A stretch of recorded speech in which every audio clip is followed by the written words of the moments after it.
കെഞ്ചനെ വിളിക്ക്, അവൻ കഥ പറയട്ടെ. വിശ്വാസങ്ങൾ മരിച്ചു മണ്ണടിഞ്ഞ ആ സ്ഥലത്ത് ഒരു ഭ്രാന്തൻ കെട്ടുകഥകൾ പറഞ്ഞുകൊണ്ടേയിരുന്നു. അങ്ങനെ സൂര്യവർദ്ധൻ ആർക്കും തൊടാൻ പോലുമാകാത്തത്ര ഉയരത്തിൽ എത്തിച്ചേർന്നു. ഈ സാമ്രാജ്യങ്ങൾ ഭദ്രമായി കാത്തുരക്ഷിക്കുന്നതിനായി 5 പാർട്ട്നേഴ്സിനെ 5 സ്തംഭങ്ങളായി അവൻ തിരഞ്ഞെടുത്തു. അയാളുടെ ഏറ്റവും വലിയ കരുത്ത് സഹോദരനായ അധീരയായിരുന്നു. അവന്റെ സാമർഥ്യത്തിൽ കെട്ടിയുയർത്തിയ ഈ കോട്ടയിൽ സൂര്യവർദ്ധന്റെ മകൻ ഗരുഡയും പങ്കാളിയായി. അവരെ രണ്ടുപേരെയും ഭയന്ന് KGFന്റെ നേർക്ക് വിരൽ ചൂണ്ടാൻ പോലും ആരും ധൈര്യം കാണിച്ചിരുന്നില്ല.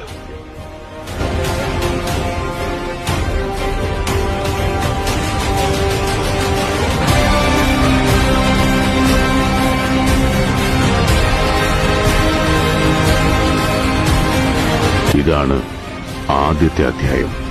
കഥ ഇനിയാണ് ആരംഭിക്കുന്നത്.